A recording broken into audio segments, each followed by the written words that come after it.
जय हिंद. मी brigadier Hemant Mahajan. आज आहे 23 February आणि काही अत्यंत महत्वाच्या घटना घडलेल्या आहेत भारतामध्ये, ज्याचा भारताच्या सुरक्षेवरती परिणाम होतो. पण एवढं नक्की की भारताची सुरक्षा ही अत्यंत मजबूत आहे, याविषयी कोणाच्या मनात काही शंका नको. आपल्याला आठवत असेल की 3-4 दिवसापूर्वी फ्रान्सचे प्राईम मिनिस्टर मॅक्रॉन हे भारतात आले होते आणि ते मरीन ड्राईव्ह जे मुंबईमध्ये आहेत तिथे ते सकाळच्या वेळेला पळण्याकरता गेले होते.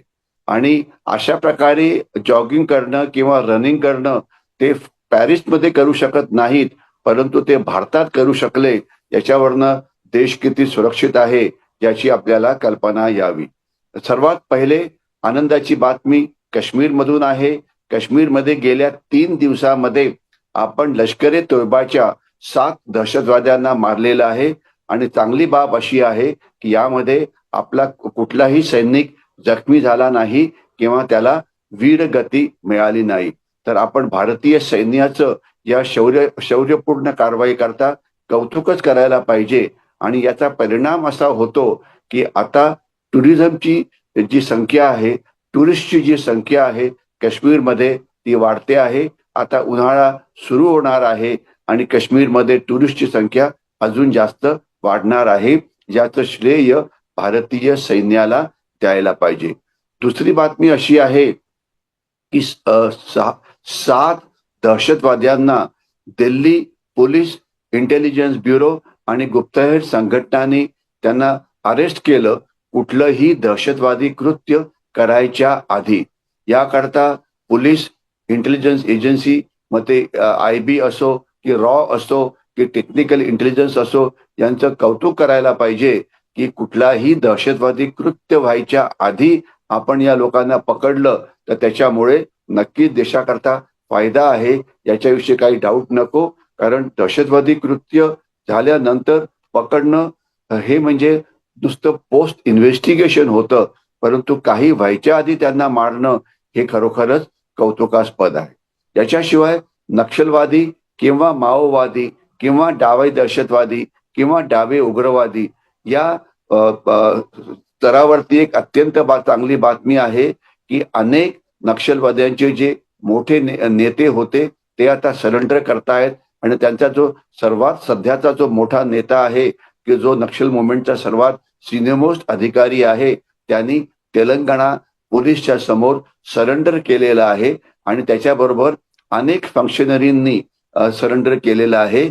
त्यामुळे नक्षलवाद्यांची किंवा माओवाद्यांची जी संख्या आहे ही कमी कमी होते आहे आणि त्यामुळे त्यांचा जो प्रभाव आहे तो कमी होतो आहे. आणि आपण 31 मार्च पर्यंत माओवाद संपवू याविषयी कोणाच्या मनामध्ये शंका नको. आणि तसं झालं तर देशाला प्रचंड फायदा होईल की या भागामध्ये जे आपले नॅचरल रिसोर्सेस आहे, मग ते रेअर अर्थ असो की कोळसा असो की इतर, त्याचा आपण वापर करू शकू.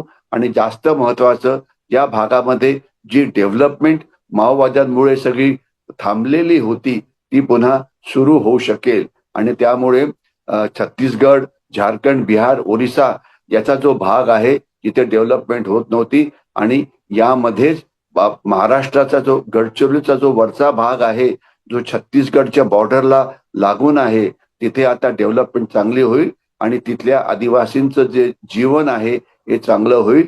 आणि हे सगळं जर नक्षलवाद्यांना आपण पुढच्या 2-3 महिन्यामध्ये पूर्णपणे नष्ट केलं तर हा फायदा आपल्याला नक्कीच होणार आहे. आणि याकरता महाराष्ट्राचे पोलीसमध्ये जे खास तर जे C60 कमांडोज आहेत यांचं कौतुकच करायला पाहिजे की ते अतिशय शूरपणे शस्त्रधारी माओवाद्यांचा मुकाबला हा करत आहेत. आणि आशा करूया की पूर्ण यश त्यांना येणाऱ्या काही महिन्यामध्ये मिळेल. त्याच्याशिवाय नेक्स्ट मुद्दा जो आहे तो आहे पाकिस्तान आणि अफगाणिस्तानच्या संबंधामध्ये. पण आपल्याला महत्वाचा आहे कारण पाकिस्तान हा आपला नंबर 2चा शत्रू आहे. नंबर 1 अर्थातच चीन आहे. तर पाकिस्तानला सध्या अफगाणिस्तान आणि अफगाणिस्तानमध्ये असलेला एक स्वतंत्रता गट ज्याचं नाव आहे तेहरीक तालिबान पाकिस्तान, त्यांना खूप त्रास देतो आहे. आणि गेल्या काही महिन्यामध्ये त्यांचे हल्ले हे पाकिस्तानी सैन्यावरती खूपच वाढलेले आहेत आणि यामुळे पाकिस्तानी सैन्याचं खूप नुकसान होतं आहे आणि अफगाणिस्तान आणि पाकिस्तानचे जे संबंध आहे अगदी रसातळाला गेले आहेत. परंतु पाकिस्तानी सैन्याचं नुकसान होतं आहे आणि याच्यामध्ये आपण न्यूजमध्ये बघितलं असेल की 7 पाकिस्तानी सैनिकांना बलुचिस्तान लिबरेशन आर्मीचे जे स्वतंत्रता सेनानी आहेत त्यांनी त्यांना पकडलेलं आहे आणि हे पाकिस्तानी गव्हर्नमेंटला रिक्वेस्ट करत होते की आम्हाला सोडवा. तर म्हणून सध्या पाकिस्तान मोठ्या प्रमाणामध्ये हवाई दलाच्या मदतीने, तोफखान्याच्या मदतीने, मिसाईल्सच्या मदतीने, ड्रोन्सच्या मदतीने अफगाणिस्तानमध्ये जिथे जिथे तेहरीक तालिबानचे बेसेस आहेत त्यांच्यावरती हल्ला करत आहे. पण लक्षात असावं की या हल्ल्यामध्ये कोलॅटरल डॅमेज म्हणजे इतरच माणसं जास्त मारली जातात. याच्यामध्ये अनेक बायका, अनेक लहान मुलं सुद्धा मारली गेली. कारण पाकिस्तान मोठ्या प्रमाणामध्ये कुठल्याही म्हणजे निरपराध नागरिकांवरती हल्ले करतो आहे आणि क्लेम करतो आहे की आम्ही जे तेहरीक तालिबान पाकिस्तानचे जे लोक आहेत त्यांना मारतो आहे. पण तसं नाही, खरं टीटीपी काही मारलं जात नाहीये. बलुचिस्तान लिबरेशन आर्मीचे लोक मारले जात नाहीयेत, मारले जात आहेत आजूबाजूला राहणारे इतर रहिवासी जे क्रॉस फायर मध्ये पकडले आहे. तर यामुळे अफगाणिस्तान आणि तेहरीक तालिबान पाकिस्तान म्हणजे अजून जास्त हल्ले करेल पाकिस्तानवरती, याविषयी कोणाच्याही मनामध्ये शंका नको. याच्याशिवाय जो नेक्स्ट मुद्दा आहे तो आहे बांगलादेशी घुसखोरीचा आणि बांगलादेशमध्ये जे सरकार आलं आहे त्यांचा. भारताचं नशीब चांगलं आहे आणि आता एक असं सरकार बांगलादेशमध्ये आलेलं आहे की जे त्यातल्या त्यात भारताच्या बाजूनी आहे. खरं म्हटलं तर अवामी लीग जर जिंकलं असतं तर जास्त चांगलं झालं असतं. परंतु अवामी लीगच्या ज्या हसीना आहेत त्यांना या इलेक्शनमध्ये भागच घेऊ दिला नाही. परंतु जे आता जिंकले आहेत ते बांगलादेश नॅशनलिस्ट पार्टीचे जे आहेत ते जिंकलेले आहेत आणि त्यांनी जी स्टेटमेंट केलेली आहेत त्यांनी ती भारताच्या बाजूनी केली आहेत. ते भारताशी संबंध सुधारणार आहेत नंबर 1. दुसरा, ते हसीनाविषयी काही बोलायला तयार नाहीयेत आणि त्यांना त्यांचं लक्ष जे आहे ते फक्त आर्थिक प्रगतीवरती केंद्रित ठेवायचं आहे. याच्यामुळे मोहम्मद युनूस जे बांगलादेशचे जे राष्ट्रपती होते आणि ज्यांच्या काळामध्ये फारच आपल्याला त्रास होत होता, ते भारत विरोधी सारखी स्टेटमेंट करत होती, तर त्यांची आता हकालपट्टी झालेली आहे आणि एक फ्रेंडली सरकार बांगलादेशमध्ये राज्यकारभार करण्याकरता पुढे आलेलं आहे. याच्या पुढचा जो मुद्दा आहे तो म्हणजे आहे पश्चिम बंगालच्या बाबतीत. पश्चिम बंगालमध्ये आता व्होटर्स लिस्ट जी आहे ती आता त्याच्यावरती इलेक्शन कमिशनचं चेकिंग सुरू आहे. त्याला SIR असं म्हटलं जातं आणि यामध्ये 45 लाखाहून जास्त संशयास्पद मतदान करणारे हे त्यामध्ये मिळालेले आहेत. म्हणजे ते व्होटर्स हे फेक असू शकतील अशा प्रकारच्या बातम्या आहेत. आणि आपल्याला कल्पना असेल की वेस्ट बेंगॉलची जेवढी पॉप्युलेशन आहे त्याच्यापेक्षा जास्त लोक बांगलादेशमधून येऊन मतदान करतात भारतामध्ये आणि मतदान झालं की परत जातात. तर आता हे असे जे बांगलादेशी वोटर्स आहेत त्यांना पकडण्यामध्ये आपल्याला नक्कीच यश मिळेल. आपल्याला आठवत असेल तर जवळजवळ 60 लाख वोटर्स बिहारमध्ये फेक होते. त्याच्याशिवाय आता जी अनेक ठिकाणी जी इलेक्शन झाली त्यामध्ये जे लोक ज्यांचा मृत्यू झाला यांची नावं काढलेली नव्हती, त्यांच्या नावाने फेक मतदान व्हायचं. इतर बांगलादेशी मोठ्या प्रमाणात वोट करत होते. एक बांगलादेशी 2-2, 3-3 ठिकाणी वोट करत होता. परंतु आता सरकारचा प्रयत्न चाललेला आहे की वोटर्स कार्ड म्हणजे वोटर्स आयडेंटिटी कार्ड आणि जर आधार कार्ड आपल्याला लिंकअप करता आलं तर आपल्याला खोटे बांगलादेशी म्हणजे जे जे खोटे मतदार आहेत ते पकडण्यामध्ये यश मिळेल. तर आता SIR मुळे मतदानाची जी यादी आहे ती पुष्कळशी साफ होण्याची शक्यता आहे. नेक्स्ट मुद्दा जो आहे तो आहे अमेरिका आणि अमेरिका इराणवरती हल्ला करेल. आपल्याकडे काही विशेषज्ञ आहेत की जे म्हणतात की अमेरिकेचा हल्ला होणार आहे, होणार आहे, होणार आहे. म्हणजे जसं ती इसाप नीतीमध्ये एक गोष्ट आहे की लांडगा आला, लांडगा आला, लांडगा आला. अमेरिका, मी अनेक वेळा म्हटलेलं आहे, पुन्हा एकदा म्हणतो, सध्या अमेरिका हे इराणवरती दबाव टाकतं आहे की तुम्ही पुढच्या 7 दिवसात न्यूक्लिअर रिसर्च करणार नाही आणि अणुबॉम्ब बनवणार नाही, याकरता तयार व्हा. आणि त्याकरता दबाव टाकण्याकरता अमेरिकेने आपलं मोठं आरमार, आपली मोठी जहाजं, आपली विमानं, ज्याच्यामध्ये काही विमानं जी आहेत ती रेकी करणारी आहेत, काही फायटर बॉम्बर्स आहेत, काही बॉम्बर्स आहेत, काही लक्ष ठेवणारी आहेत, काही इलेक्ट्रॉनिक काउंटर मेजर्स करणारी विमानं आहेत. तर त्यांनी आपलं अतिशय मोठ्या सैन्याचं कॉन्सन्ट्रेशन केलं आहे इराणमध्ये. आणि जर इराणने ऐकलं नाही तर त्यांच्यावरती हल्ला करण्याकरता, पण मी पुन्हा सांगतो, हा एक त्यांच्यावरती मानसिक दबाव टाकला जातो आहे. उगीच विनाकारण काही घाबरण्याची काही गरज नाही, कारण आपल्याला आपलेच तज्ज्ञ अनेक वेळा घाबरवण्याचा प्रयत्न करतात, त्याच्यामुळे सगळीकडे हाहाकार माजेल वगैरे वगैरे. तसं काही होणार नाही. इराण ज्या भागात आहे तिथे गल्फ ऑफ होर्मुझ आहे, तिथून काही प्रमाणामध्ये आपलं तेल जरूर येतं, परंतु आपल्याकडे तेलाचे आपलं 85% तेल हे भारताच्या बाहेरून येतं, याची आपल्याला तर कल्पना असेलच. परंतु आपल्याकडे तेलाचा जो जो 62 दिवसाचं स्टॉकिंग आहे आणि आपल्याकडे तेलाचे विविध सोर्सेस आहेत, ज्याच्यामध्ये आता व्हेनेझुएला सुद्धा ऍड होईल.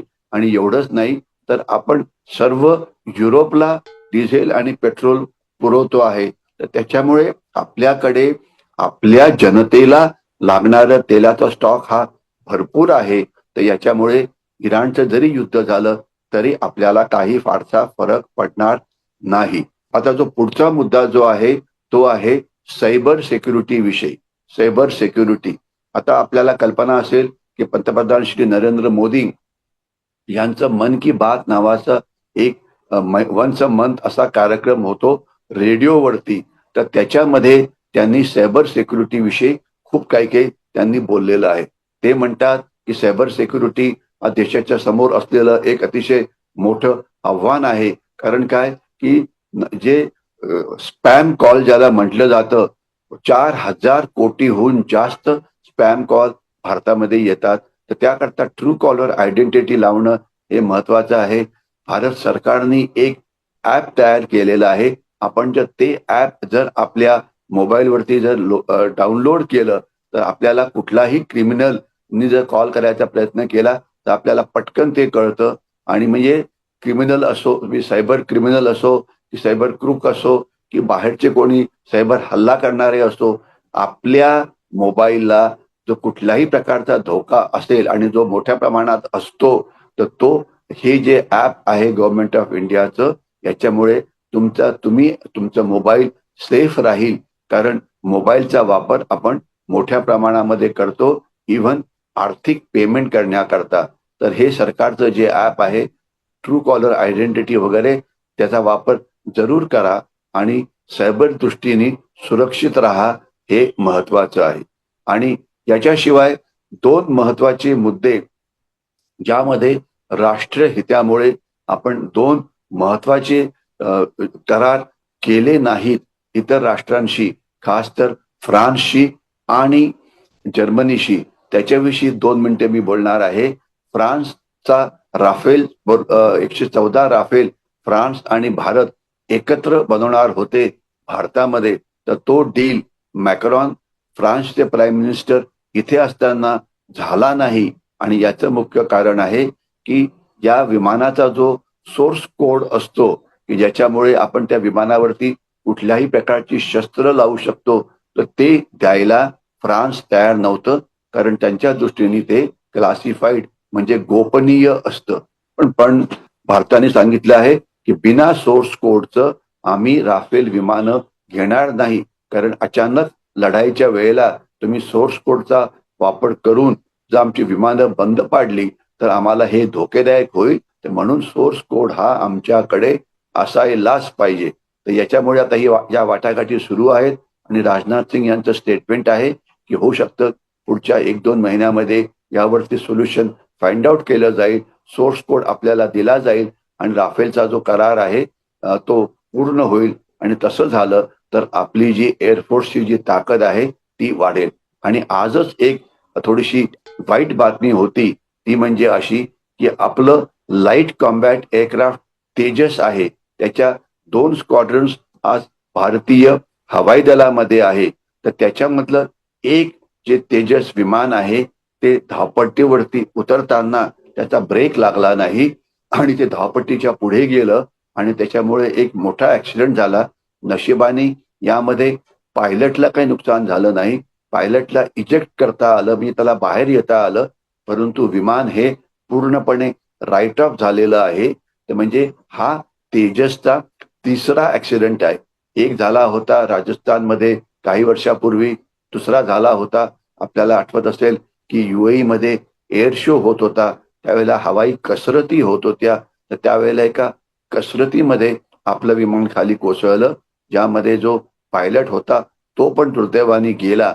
आणि आता हे तिसरं आहे. तर याच्यामुळे आपली जी विमानं आहेत ही सगळी आता जमिनीवरती खालती आणण्यात आलेली आहेत. आणि म्हणजे मी फक्त तेजस विषयीच बोलतो आहे. जी आपल्याकडे 34 विमानं आहेत, म्हणजे 2 स्क्वॉड्रन, आणि त्यांचे पुन्हा एकदा चेकिंग होईल आणि पुन्हा एकदा कन्फर्म केलं जाईल की बाकीच्या विमानामध्ये जो दोष ऍक्सिडेंट झालेल्या विमानामध्ये होता तो त्यामध्ये नसेल. शेवटचा मुद्दा जो माझा आजचा आहे, ज्याच्याशी मी थोडंसं पहिले पण बोललो होतो, ते म्हणजे AI समिट. आर्टिफिशियल इंटेलिजन्सची एक मोठी समिट भारतात झाली. आता ही समिट, अशा प्रकारच्या समिट दर 2 वर्ष झाले किंवा 1 वर्ष झालं की अमेरिकेत होतात, युरोपमध्ये होतात. पण भारतामध्ये वेगळं काय होतं? तर 2 महत्वाच्या गोष्टी भारताच्या समिटमध्ये झाल्या. नंबर 1, हे जे आर्टिफिशियल इंटेलिजन्स किंवा जे अतिशय एक महत्वाचं तंत्रज्ञान आहे, जे मानव जातीच्या जीवनामध्ये क्रांती घडवून आणू शकतं, तर हे तंत्रज्ञान आपण भारताच्या सामान्य जनतेच्या हिताकरता वापरणार आहोत. याचा अर्थ काय?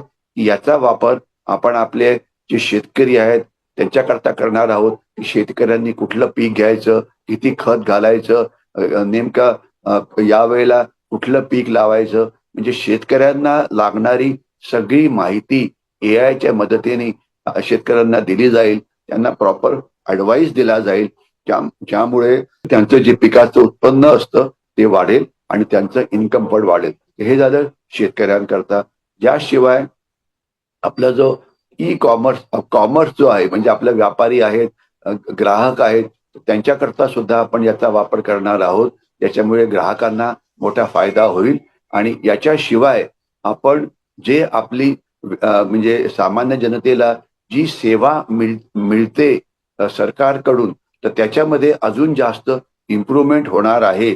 सगळ्या वेगवेगळ्या प्रकारची सर्व्हिसेस मिळतात, ज्याला आपण ईज ऑफ लिव्हिंग, म्हणजे सामान्य माणसाचं जीवन हे जास्त चांगलं करणं, हे सगळं केलं जाईल. याच्यामध्ये अनेक गोष्टी आहेत, या सगळ्यांविषयी बोलायला वेळ नाही. पण एक पुढच्या काही वर्षामध्ये आपल्याला नक्कीच दिसेल की सामान्य लोकांच्या जीवनामध्ये मोठा फरक पडला आहे.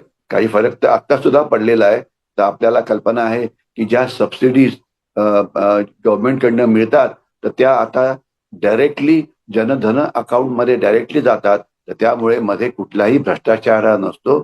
बाय अँड लार्ज सगळ्या सबसिडीज बरोबर अकाउंट मध्ये पोहोचतात. तर अशा प्रकारच्या अनेक क्रांतिकारक पावले AIच्या मधून म्हणजे उचलली जातील, ज्यामुळे सामान्य माणसाचं जीवन हे चांगलं होईल.